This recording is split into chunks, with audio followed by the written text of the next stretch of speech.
Okay, so in this audio section, we're going to be looking at the onboard mic, a cheaper shotgun mic, and some lavalier mic options. The internal mics on these cameras are stereo mics, but don't expect wonders from them.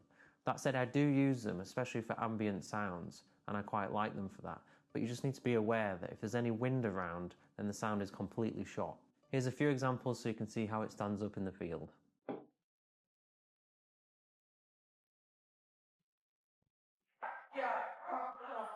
And again,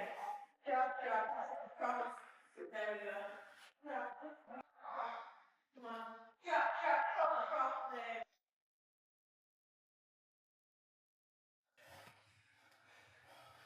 We both think they went then. Huh? We both think they dropped each other then.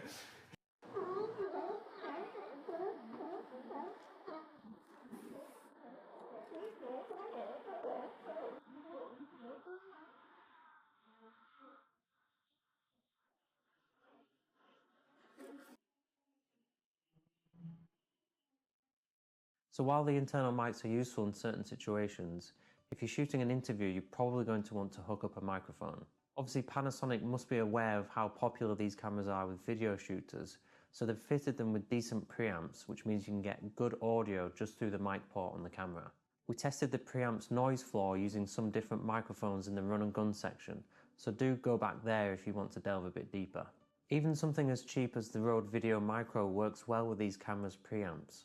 Despite how cheap it is, it also comes with a dead cat, and you don't need to use batteries in order to use it. Now obviously in an interview or a talking head section like this, the quality you get from the microphone is going to completely come down to how close it is to your subject.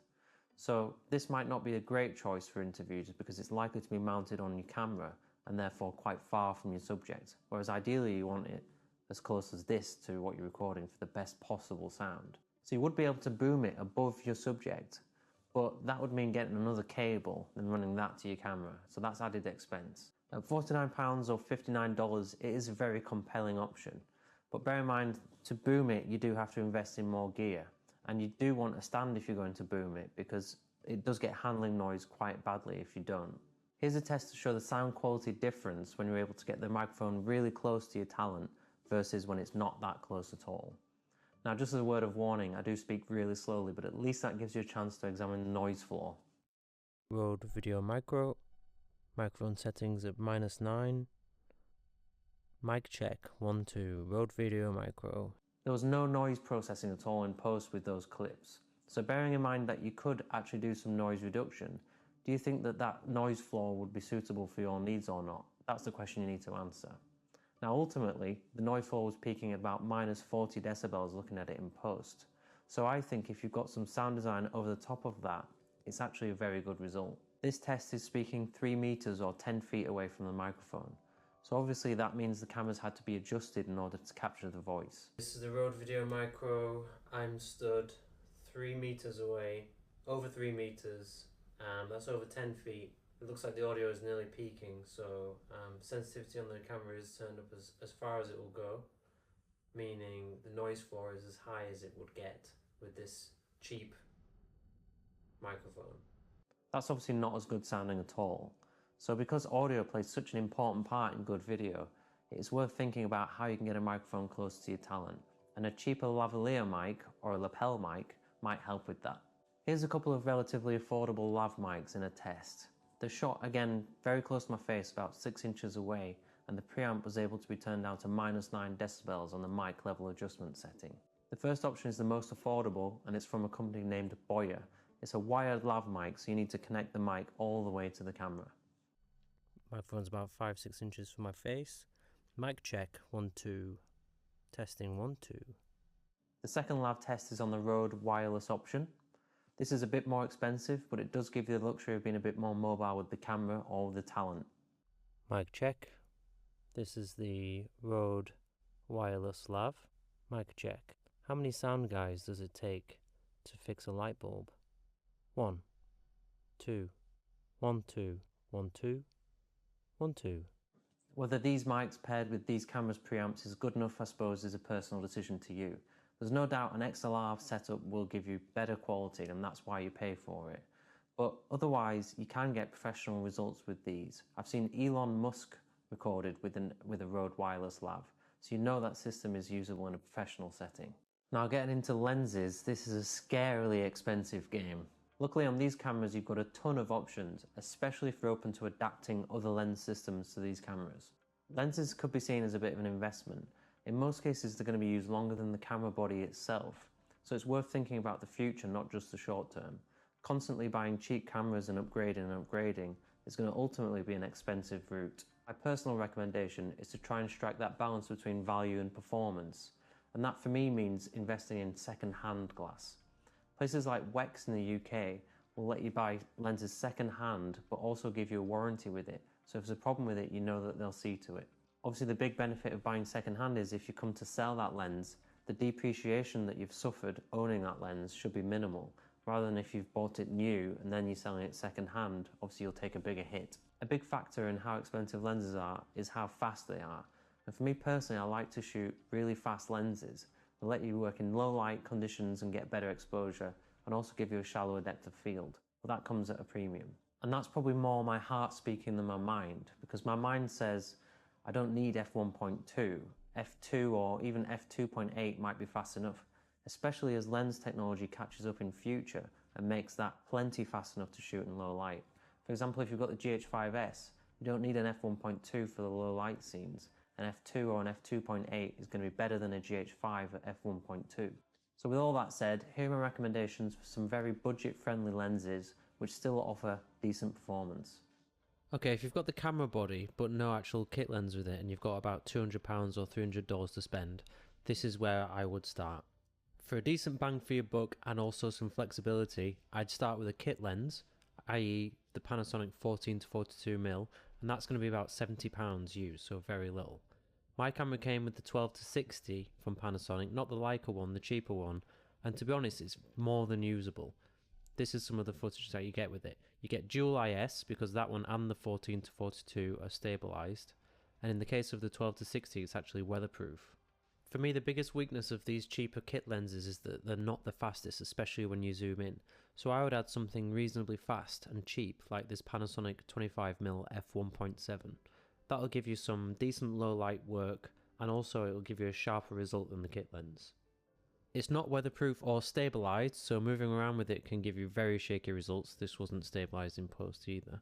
But at f1.7 you can get some shallow depth of field, and that's not bad for £200. Also, with these being native lenses, you can expect the best results for autofocus. And that brings me on to my next lens, which is another Panasonic one.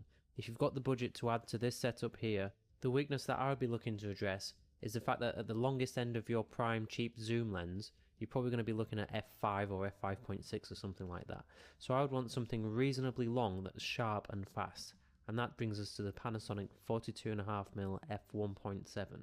As with the other two, it's small and light, and it's Panasonic, so you can expect the best autofocus. Even though it's about a quarter of the price of the Leica 42.5mm, it's actually also got dual IS because it's a stabilised lens, and it has a smaller minimum focus distance, so it's actually better for macro stuff than the Nocticron.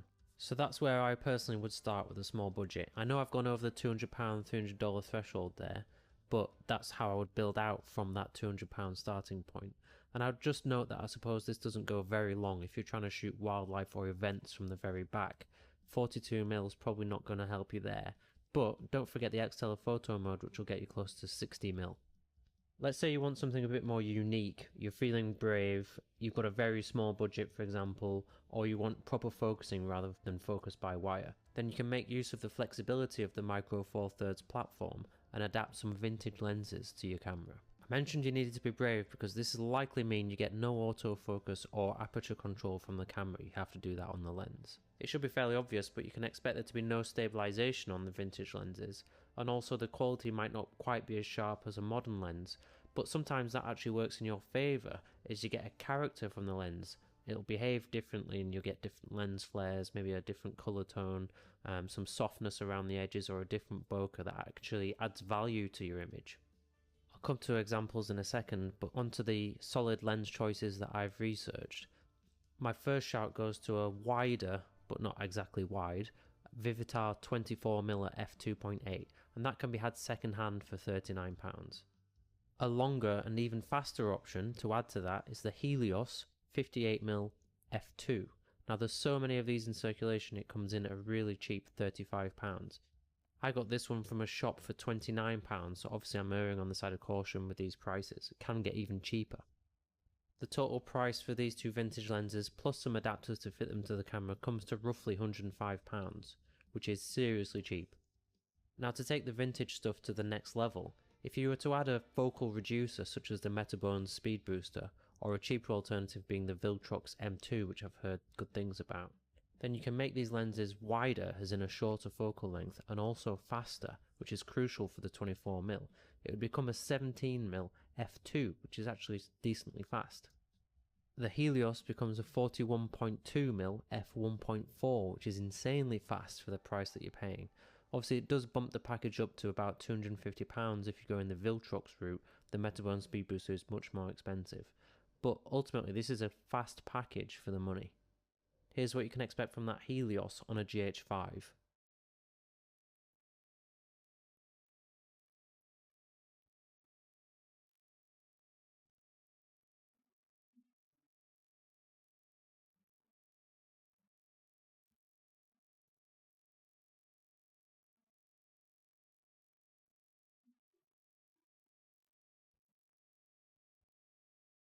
That was the Helios 58mm f2, which is known as the Helios 44-2, along with my Metabone Speed Booster taking it to a 41.2mm approximately f1.4 lens. That's a very similar focal length and speed to the Leica Nocticron, which is a 42.5mm f1.2 and comes in at well over £1,000. That means they make an interesting comparison, and colour-wise I had to take some warmth out of the Helios. For some reason those shots came out warm, but otherwise they look fairly close. I like the bokeh on both, to be honest. The Helios is known for swirly bokeh, and that might be more of a feature on a full frame camera, but the focal reducer does help to bring some of that in, as you can see on these shots. The biggest difference is in sharpness. The Helios doesn't get close. And also, as mentioned, you have to expect some flaws. Now check out the highlights around the swans, it does get a bit funky. My personal recommendation would be try and spend a little bit more than that and get a setup which has got none of the budget compromises. And for me, that is a Sigma 18-35 f1.8 paired with a focal reducer like the Viltrox M2. If bought second hand, you can get both of those for about £550 or $800. Now, as I've said elsewhere, that is a big heavy lens, but it does give you real focus feel. It's a quality lens that gives you sharp results, and it's super fast paired with that focal reducer. At f1.2, you're killing the weaknesses of the GH5. It's good in low light, and it's also giving you a shallow depth of field over a decent focal range, especially when you use the X-telephoto function to extend the long end of that 18-35. You could build out that kit a little bit with just a standard adapter, so instead of a focal reducer, just a regular adapter, so it's still at 35mm at its longest end. That'll give you extra range for just £105 more or $130 odd for the Viltrox. If I was a GH5S user with obviously a different set of strengths and weaknesses, my first choice would be the Panasonic 12-35mm. It gives you stabilization when you haven't got a stabilized sensor, and also the low light performance isn't as important, so the fact that it's only down to f2.8 isn't that big of a deal because you've got the dual ISO sensor and you can still work in low light. Second hand, it will run you a similar price to the Sigma setup, and it's small, it's fast, and it's good quality. Now when it comes to getting stabilized footage on these cameras, obviously the standard methods and the standard gear such as gimbals and tripods, all that will still apply. But I do have a few specific hints and tips to share with you when it comes to these cameras. Now the name of the game in some of these points might not be to get a rock steady shot like you would on a dolly or a slider. But don't forget, even in cinema, you've got that handheld motion and it sometimes gives energy to your scene. And that's where the stabilization of the GH5 really comes into its own. You're able to use it handheld, but get rid of the jitters, so it's got a nice floaty action.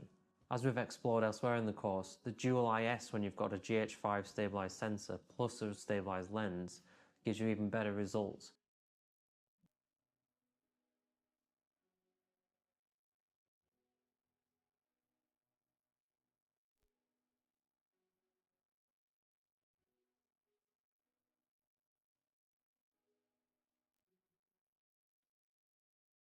And the IS lock mode on the GH5 can almost give you a tripod-like effect, even with longer focal lengths.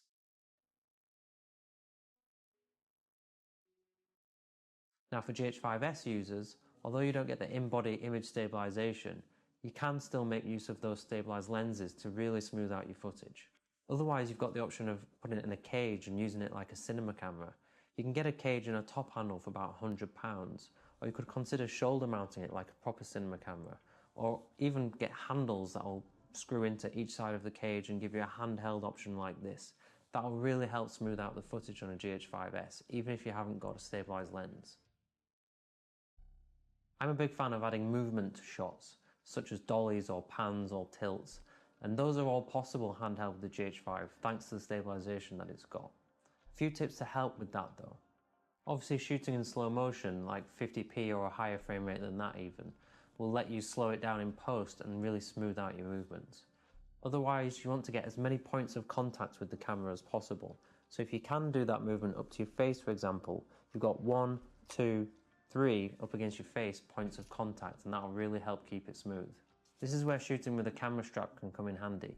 If you add tension to the strap by pushing the camera's at a set distance then from your neck, and you can get quite smooth movements with it.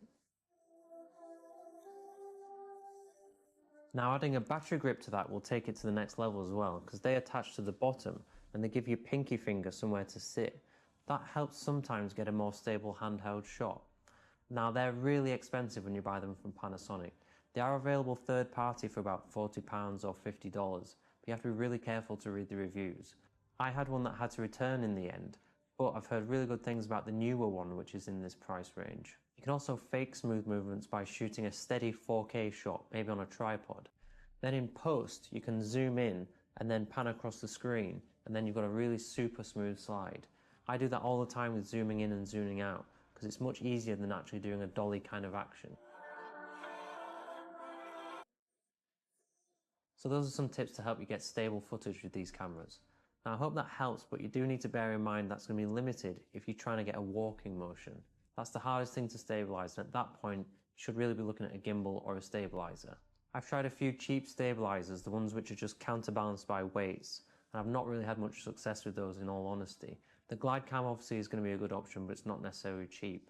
Personally, I'd look for something like a Xeon Crane V2 second-hand on the market.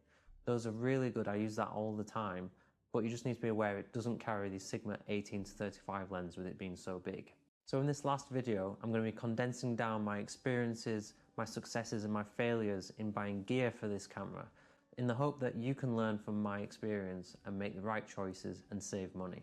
I personally suffer from quite bad gas.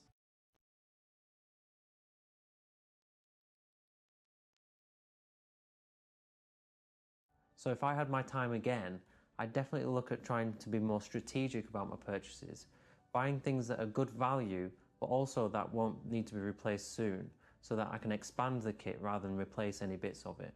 Finding value and quality in the second-hand market is going to really help limit the depreciation you take later on, and give you items that you'll be able to use for a long time. So let's dive into the tips. When it comes to powering the cameras, there was a separate video for that in section 2, and we concluded there that the USB option gives you the best bang for your buck. If you're shooting long lengths of time, this will just be one USB power brick that will get you at least 7 hours. Another decent option are the third-party batteries, the new MoMAs. If you're looking to pad out your gear and make sure you've got backups of your main batteries, I wouldn't hesitate to buy those at all. I've been relying on them, and although they don't give you as much time as a regular Panasonic battery, I've not had any issues with them. We also looked at the Vlog upgrade for the GH5 users earlier on in the course in its own video. We concluded there that it's not absolutely necessary for cinematic or professional results, and you can absolutely make money from the camera without using Vlog. I would recommend getting to know the camera first, take it on a bunch of shoots, start using Cine-D on the other profiles, and then if you think you need that extra dynamic range, only then would I consider Vlog, and that's if I had the kind of clientele and the kind of money coming in that would justify it. When it comes to lenses, you've really got to think carefully about the premium that you're paying for a really fast lens. Is that speed going to be justified in the work that you're doing? So those Voigtlanders, the Olympus primes, the Panasonic Leica primes, might all be super fast, but they do come at a cost. So you've really got to weigh that up before you dive in. I'd strongly recommend, if you're a GH5 user, investing in lighting and getting to know how to use that with the lenses that you have. If you're a GH5S user, the pursuit of the really fast lens is even less important. If you've got some light macro work that you want to do, don't necessarily think about buying a macro lens or other macro gear. Consider using the X telephoto mode to absolutely kill the minimum focus distance on your lens and get much closer in. Likewise, that mode is really helpful to add some extra length to the lenses that you've got. Don't necessarily think you need a longer lens than you've got before trying the X telephoto mode in 4K. You shouldn't see much of a difference at all in 4K on the GH5, and you'll get an extra 40% on the length of your lens. Now the GH5S users don't get it in 4K, but both GH5S and GH5 can also do it in HD and go even further in, albeit with a bit more of a compromised image, but it's definitely still worth considering. We explored stabilization on a budget in this section as well, and we said the GH5 in-body stabilization was very good.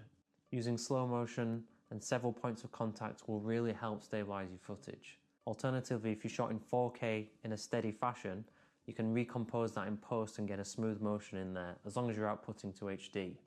And don't forget the IS video lock for the GH5 users. That thing will steady your footage out so much it's almost like it's on a tripod. It's honestly one of the best features of the camera. The kinds of gear where I think you'll get the best value when using these cameras are things like lighting, where you can really close the gap on the more expensive lenses just by lighting a scene properly. Also, it's going to give you a better image than just trying to light a scene using ISO. Using microphones is really going to add production value to whatever you're making. I hope you agree from my findings that using a wired method straight into the preamps of the GH5 and GH5S actually gives you a really usable solution for not much money. And lastly, despite what I've said about the stabilization, a gimbal will add an extra dimension to the smoothness you can get from these cameras. Something like that will allow you to get a walking motion with the camera that you wouldn't otherwise be able to get. Also, you can do the slides and the dollies, and although they're not going to be perfect slides and dollies, they'll still end up being very good. Not to mention the fact that you could add it on a boom pole and then you've got a crane/jib kind of setup. Very versatile piece of gear.